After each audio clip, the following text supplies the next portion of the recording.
What do you say, everybody, and welcome back to the Cubs baseball channel during hot stove season. And we're starting to hear rumblings about what could be happening and guys getting traded and maybe even a destination for one of those guys, or at least a team that's looking for help.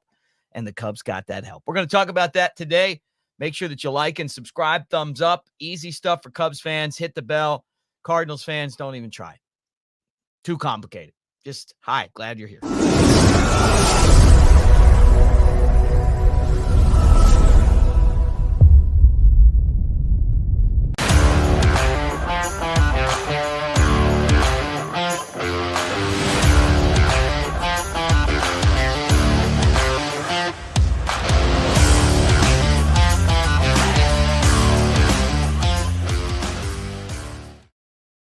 What do you say, everybody, and welcome to the Cubs baseball channel. And it is great to have all of you guys here today as we talk about the Cubs. And we do this on a daily basis sometimes. Sometimes we skip a day, depending on what's going on. But it is a pleasure to have you guys here today.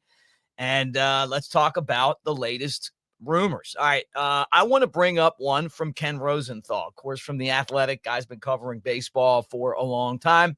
And he's someone we respect, one of the best in the business. All right. He put a report out, and this is what those guys do. They hear and they say, hey, you know what? There's a possible trade between these two teams. Bleacher Nation kind of put it out there, and, we love those guys. But then you go back and you read the report, and basically Ken Rosenthal is saying that the Reds and the Royals are discussing a trade which would send infielder Jonathan India to Kansas City for pitcher Brady Singer. Okay, well, I'm fine with that, right? But when you look at it more, it's, hey, the Royals are looking for a second baseman that can hit. And then you say, well, what about Nico? And I think that's where Bleacher Nation kind of got in on this, and this is where I thought that we would get into it as well, because this is how these things go. Well, one team's talking to another team, and then, somebody else pops in. The Cubs probably would like to trade Nico just because they can, because they've got to do something to get over the hump. Now, do you want to give up a guy that's won a Gold Glove and it's been as consistent as Nico Hoerner? I don't know if that's why. I don't think that's it at all. I think it's more that you got two really young players that are considered big-time prospects, and you got the spot for them that Nico's playing, and that Nico really hasn't hit for power. And I think that's why he's expendable. Great defense, solid hitter. I thought when he came up that he was going to be like Ryan Sandberg. Kind of reminded me of Rhino. I like the shoulders. I like the fact that he barrels the ball up. But the problem is that he never developed real power. And even though he's a line drive hitter, the line drives never really left the ballpark. And that's kind of how this game's played, right? And I don't necessarily think it's his fault, but the way that Dansby Swanson kind of performed towards the season, although I know he got better at the end, but still didn't live up to his contract. And then, the third base situation, which really, even with the trade, didn't really change a whole lot production-wise. Rookie at first base, Bellinger being hurt some, and then, having a decent season, but not an MVP type season. Suzuki and Happ being inconsistent and hurt, and all that stuff. So at the end of the day, you're looking at places where you can make moves, and that's one.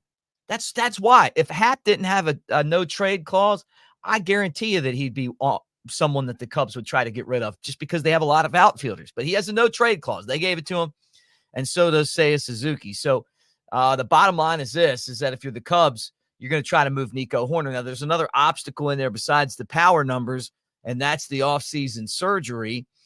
How's that going to impact his trade market?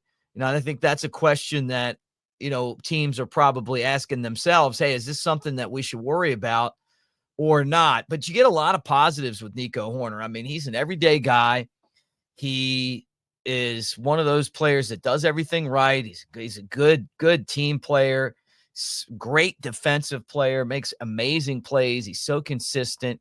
And if you need a table setter, say maybe you got Bobby Witt Jr. on your team and you just want somebody to be on base for him to drive in, Nico Hoerner's certainly going to be one of those guys. So we'll see if the Cubs are really going to be able to make a move there. And would the Cubs like a 28-year-old starter like Singer?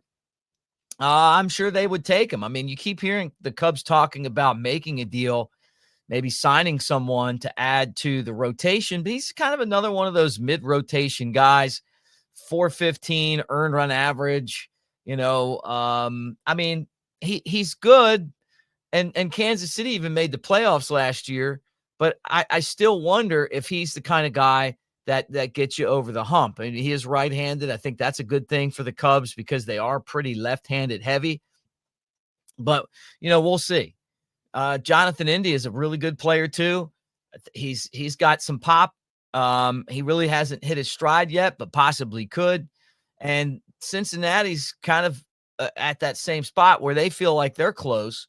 They want to make some moves, and it always comes down to pitching for them, And I think it comes down for pitching to every team, when you talk about success and how you have success and the way that you do go out there and build a roster. Now, the Cubs, it feels like are really going to be strung on the paying part of it, right? I'm trying to think of a good way to say that they're not going to let Jed Hoyer spend a lot of money this year. I'm sure there's some rumblings behind the scenes about the Dansby Swanson contract.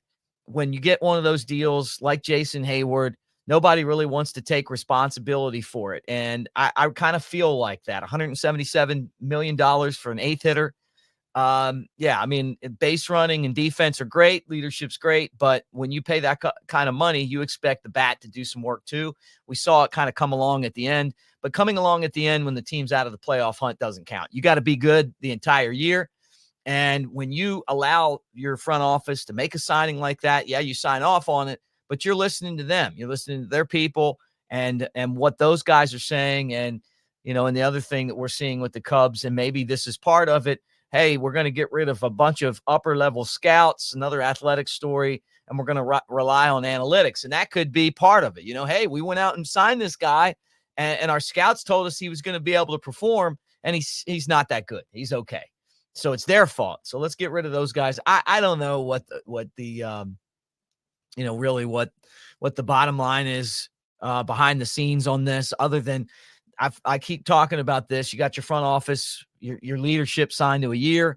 And so, you if you don't know that they're coming back, you just don't want to give them a whole bunch of leeway and say, hey, man, you guys go out and do what you want. And then, if it doesn't work out, we're just throw it on the next guy's lap. When they go out, they went out and got Theo Epstein, it was pretty much like, hey, man, you come in, do it the way you want to do it. I'm sure that you keep hearing stories about he wanted to spend more money, but I felt like the problem wasn't the money spending with him after the World Series. It was more of an institutional issue with elitism and entitlement, and that happens when a team's successful. I mean, how do you be more like the Astros where you're still striving to be champions? Or, when you win a championship like that, how do you handle success? And that's as tough as handling adversity as handling success. And maybe that's even kind of part of it. But, if the Cubs win this year, it's not going to be because they're going out and signing Juan Soto or even Corbin Burns. It's just not happening from what we hear unless something changes, you kind of see like Kikuchi, kind of guys like that. Maybe you can get the guy for $50 million over 4 years. Keep your fingers crossed that what he did with the Astros for the last 4 is what you're going to get out of him. Luis Severino, this kind of guy, Brady Singer. I mean, you're talking about no one that's coming in with expectations of being an ace, but maybe they turn into that. And if not, maybe you get something that's pretty serviceable. But anyway, we'll find out. So Nico Hoerner again mentioned as a trade candidate. And we'll keep an eye on all of these rumors. I mean, it is a fun time of year. And you're watching right now Matt Shaw do some amazing things with Team USA. And every time you turn around, it's like, hey, Matt Shaw's done this and Matt Shaw's done that with Team USA. So he's I think the heir apparent to that second base spot. I think that's the guy that the Cubs would like to get in the lineup, see if he can produce some offense, see if maybe he can spark things. I think he still probably has a little bit of grooming to do in the minor leagues. But if you make a trade, maybe you put him out there and just run with it and see how it goes. And I don't think that would be the end of the world either. Anyway, you guys tell me what you think. Get in the comments section. Fire it up. We'll talk about the Cubs there. Please like and subscribe. Thumbs up, share with your friends, and hit the bell do all of those things. But we'll be watching everything that's going on. Who knows? I'm waiting for that. I keep saying this every shot. I'm just waiting for that first shoe to drop so we can kind of figure out where we're going from there. Anyway, thanks for hanging out with us here, and go Cubs.